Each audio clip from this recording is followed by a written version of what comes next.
بسم الله الرحمن الرحيم. waxaan rabaa halkan inaan fariin uga soo gudbiyo dadka ehelka oo dhan muslimiinta oo dhan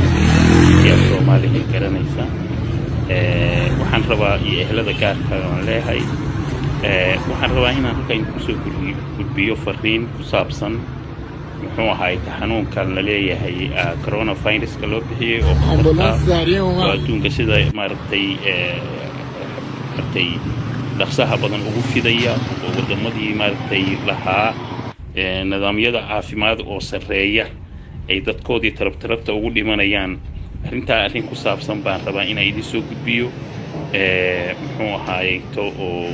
waxa la arkaa inay wax tarto oo dad badan ay wax tarto mustaqbalka muxuu ahaay hadiiba xanuunkaasi uu dadkeena uu ku dhaco ایستگاه شهید نواب بیاتی کرونایی یکی از متصدیای ایستگاه کرونا گرفته cid walba oo halis u ah inuu ku dhaco xanuunkaasaan rabaa inaan maaragtay la qaybsado wixii maaragtay akhbaara oo ay soo gaartay waa isleeyahay waa muhiim dadku inay ogaadaan kow waxaa ii soo gudbiyey aniga qof maaragtay aan ku wada jirno urur xagga maaragtay social media ay soo gudbiyey oo saaxiibanahay arrintani marka waxay ku saabsan tahay qof dhakhtar ah fariin uu soo gudbinayo qof dhakhtar ah oo ku nool muxuu ahaay professor jaamacad caafimaadka la xiriirta wax ka dhiga oo ku nool dalka China waa qof dumar ah oo sheeganaysa magaceeda in la yiraahdo Leila Ahmadi oo sida muuqata u dhalatay wadanka muxuu ahaay Iran waxayna ka shaqaysaa China waxayna ka shaqaysaa muxuu ahaay kulliyad caafimaadka ah cilmiga caafimaadka lagu barto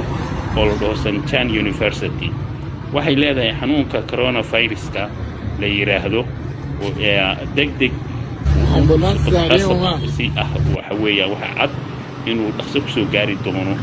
wadamada ay Iran ka mid tahay dabcan waa intaysan Iran uusan ka dilaacin xanuunka kan oo hadda faraba aan ku haya oo meelaha uu saameeyay kamida wuxuuna u socdaa sidii maaragtay si xawli leh buu u socdaa marka waxay leedahay muxuu ahaay dabcan si dhaqso leh buu ku soo gaari doonaa muxuu ahaay wadanka Iran waxaana shaki ku jirin bay leedahay in wasaaradda caafimaadka ee dalka Iran ایستگاه شهید نواب بیاتی کرونایی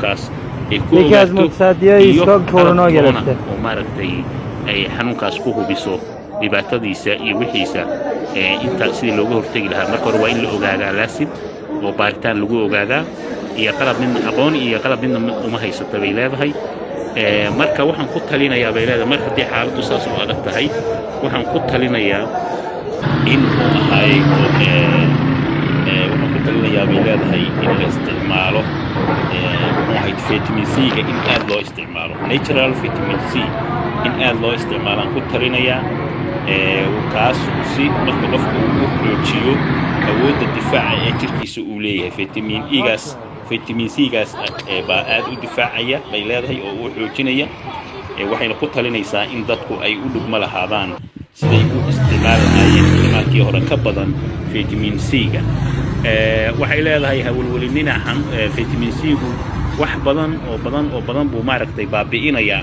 xanuunka kan iyo wixii la halmaala haddii aad si fiican u qaadatid arrintaasna waa arrin wanaagsan waxay leedahay marka ay leedahay sidoo kale waxa ayana faa'iido leh wax geed la yiraahdo yellow wood kaas markaan uma garanayo haddii dad yaqaana ay jiraan waxaan codsanayaa oo xarooyinkeena laga helo muxuu ahaay meelaha aynu adduunka kaga noolahay laga helo ama dadka Soomaalida meel walba waa ku nool yihiin muslimiintu inta af Soomaaliga garanaysa in loo sheego loo macneeyo aan ma garanayo marka waxay leedahay inta waxaan ku darayaa bay leedahay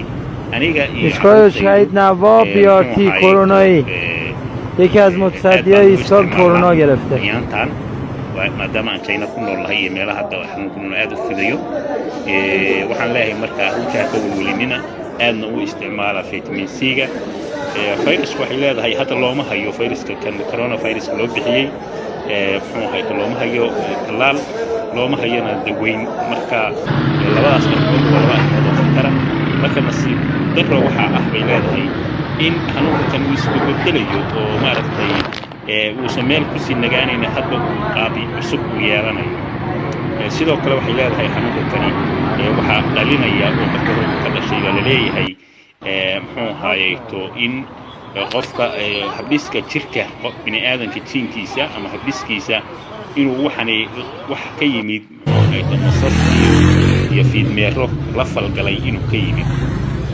waxayna leedahay muxuu ahaayeeto taasaana marka waxay keentay in uu u gudbo